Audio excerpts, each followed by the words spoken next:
due to no development in Ejina, Ghana, Mebuno Eso.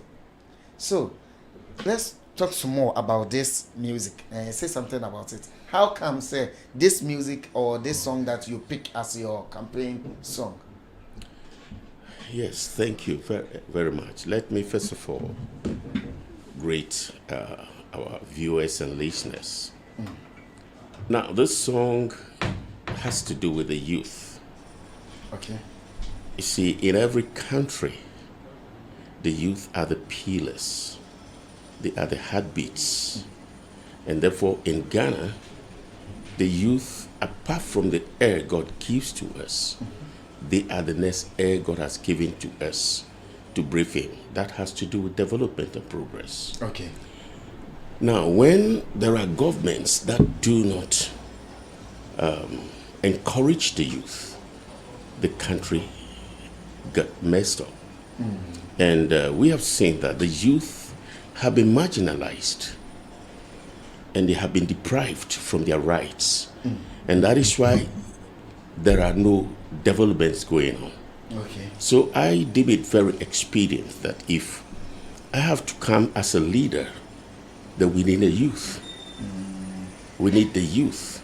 Okay. And that is why I have to compose this song for the youth to know that there is work for them to do. Okay. That Ghana is waiting for them.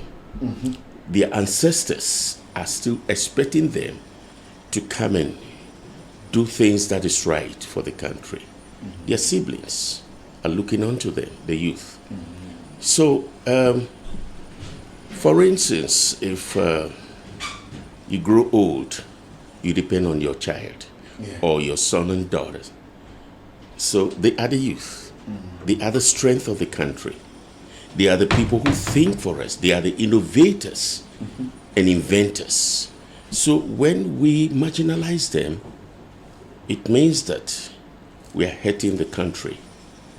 So that is why I composed this song to be our anthem. Yes, because whatever we do, it is the youth. Without them, there is no Ghana.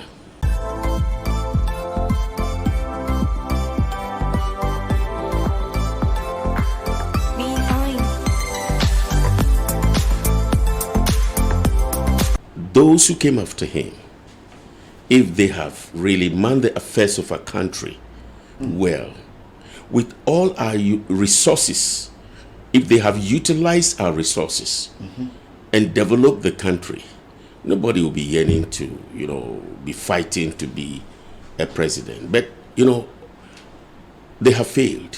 And the two political parties that have been changing the buttons have not had issues. Okay. So I realized that they are not supposed to be helping the country since they don't know what to do. You see, because they've been changing buttons for so many years, many decades, and the same thing remained the same. Okay. And all we see is fighting among themselves and arguing, telling us about legacies. I did this, I did that.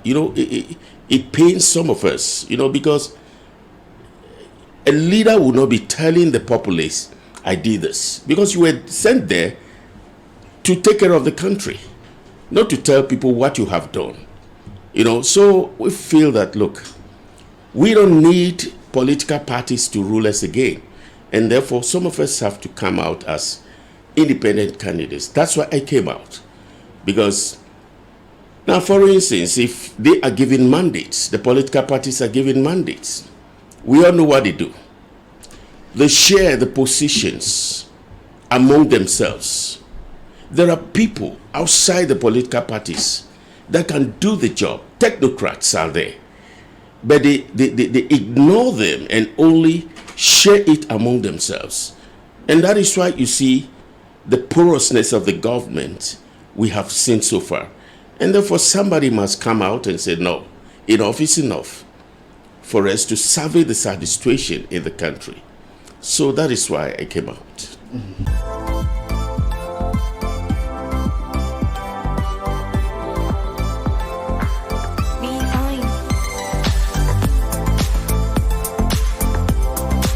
oh, we did this, we did that, we did. No, we don't know. We don't care what you did because you were being paid to do something. Now, one thing also we need to let people know is that when you elect a president, that president is a high lead. In other words, is an employee. He's not an employer. You and everyone are the employers. Oh, okay. Oh, that's why you gave them the mandate. You pay them. All the cars and everything they drive, you pay for it. The fringe benefits, you take care of it. Therefore, they need to take care of you. You see, so we are going to change so many things so that the populace or the ordinary Ghanaians will be happy. Those are the things we want to do. I am going to serve them with my people. Okay. Yes, I've told the people we were going to work together. Look, they are giving us mandate not because we are better than everybody, but because they know our messages are clear. You understand? That we are their servants. We are the servants of the people. And they feel that we can do something to make the ordinary Ghanaian be proud of being a Ghanaian. Okay. We want to make sure money flows in the pockets of the people. Okay. Of course, Ghana is better than America. Let me tell you this. In what way? Oh, yes. What the resources we have, they don't have it. Oh, okay. China don't have it. If not, they wouldn't be coming to Ghana to do galamsey. Right? Okay. Good. So it means there are things we have. We don't want to see it. And the people know we have it. But because they don't want to care about you and the rest of the people, that is why they allow other people to come and take our things outside. Like, for instance, the cocoa. So, carry cocoa outside, then process it, send it back to us. Oh, come on now, it's not the best for us. We can process our own cocoa. For instance, gold. In our time, all our resources, nobody send them outside. Because everybody is a citizen of this country. You are not above the laws of this country because it's a republic. Nobody is above the republic. So if you have gold, you have bauxite or whatever it is, use it for the country. We can establish or refine it. We refine it, and you establish jewelries factories all over. Shops. You hire people. You even gain more than when you send it outside. That's what we want to do. Okay. That will give jobs and jobs and jobs for the people. So those are things we want to do. So there are a lot we want to do. For instance, if you go to Makola or Rollins Park, let me just use that since it's close to Accra. You see most of the youth loitering around the streets. Yeah. Some are selling something, either orange or peanuts or the used clothes and all that. That's what I like our youth. They are being punished by the people they vote for, but they decided to hustle. You understand? Yeah. So people like that, if you give them opportunity, they will make Ghana a first nation.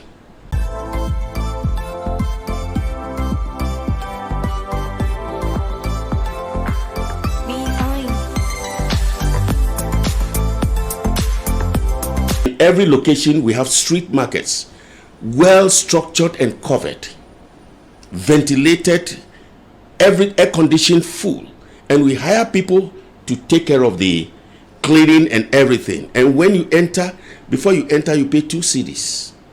If you want to go and sell, whatever you have, instead of selling on the road, you go there, you pay 2 cedis, you enter, they give you a ticket. Then whoever is going to buy, instead of coming to Rollins Park or Market Square, he also pays 2 cedis. So business is going on. Nobody sees what is going on. It will make our city to be clean. There will be nobody littering all this trash and all the stuff in our gutters. We want to make Ghana a better place. You understand what I'm saying? Yeah. Yes. And you see, we want to build that, street markets because every Ghanaian will not want to work in the factory. Most Ghanaians love buying and selling. Yeah. So you cannot stop them from buying and selling.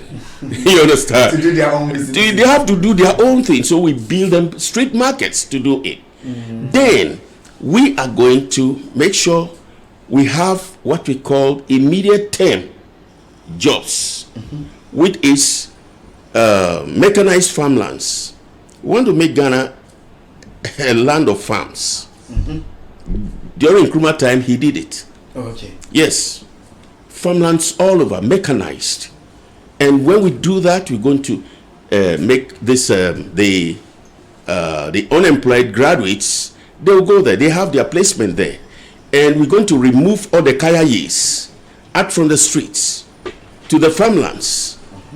So, the country will be a respectable country and not what is going on today. Now, another thing we want to do is this. Some of our human resources, which are the youth, they have been confined in our prison yards as victims of circumstances because there are no jobs. So some of them see themselves maybe stealing a fowl or whatever it is, and they are in prison 10 years or 5 years. These are not supposed to be there. It's misnomer. We're going to make sure there's the courts within a year, a month or two, they will run down a fast track retrials, so that those who have been found not guilty, we remove all of them, send them to the farms, factories, so that they can produce. There is no production in the land. So if anybody come out and be talking to you about economy, ask him question.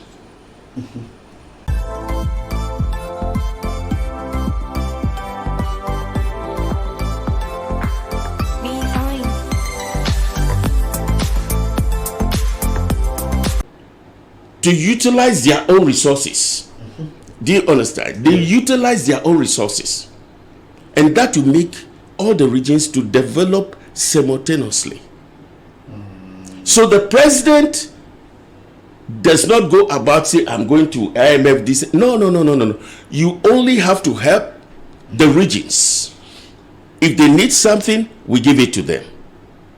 What the government, our government is going to do is we'll create jobs to start with. Okay. This government jobs have to be there to compete with the individual jobs, so that we will pay the people. So if you are an individual, when you create a job, you have to pay according to the government rate or more. These are things we're going to do. And that is the kind of economy we want to run for this country. Any other economy anybody is mentioning, it doesn't exist. This is the economy Ghana needs now. Because when you are from a region and your chiefs and the rest people, they are utilizing the resources, all the resources they have, then use it to build hospitals, build this, build that, and there'll be jobs in the country, right? Yeah. That's what we want to do. That is what we want, self-reliance. Okay. We want self-reliance. That's what we want to do in the country.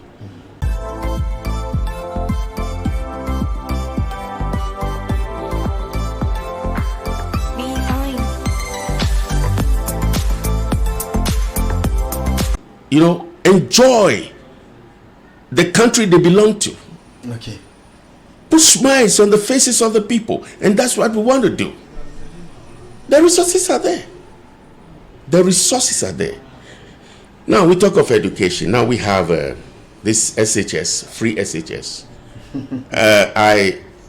To be honest with you, I find it difficult to call it free because they buy books.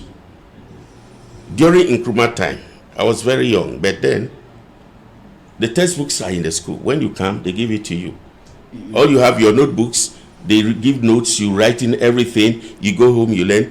When you come to school, they bring the textbooks, you look at it, and they pack it there. Free education. But when you and your parents have to be looking for money to go around to price, the textbooks and all that stuff, you can't get all of them. Don't talk about free education. I mean, come on now. Let's face realities here. Let's face reality. When they go there, it is better you tell them there is no food than you tell them there is food, then they will not have food to eat. So some of them will be calling many people, please, we need help and all that stuff. Free education is constitutional. Okay. But you have to do it when you know you can do it. We want to run free education up to the tertiary level. Wow. Oh yes. We have resources in the country, right?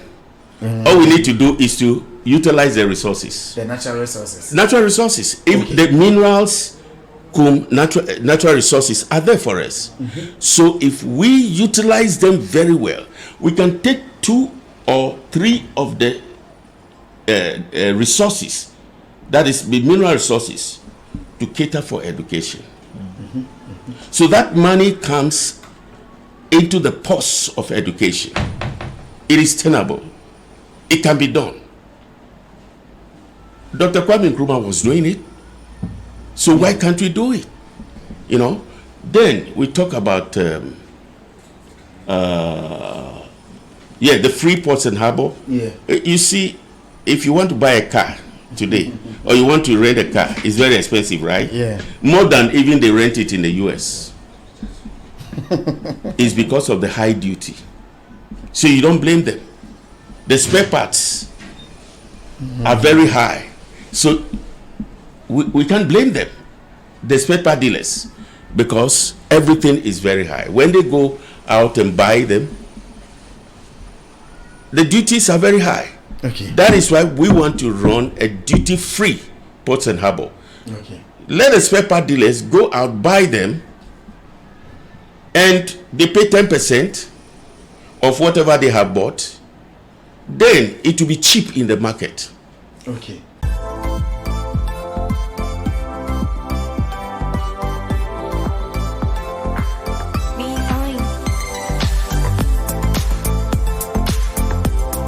Yes, my last comment to my people in Ghana is that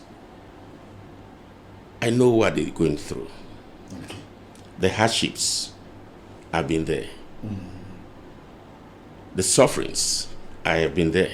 Okay. Deprivation, marginalization, I have been there. I've tasted all this. That is why I stand the best among the contestants to seek their interest. Okay. Because you need somebody who have suffered before to know how you are suffering.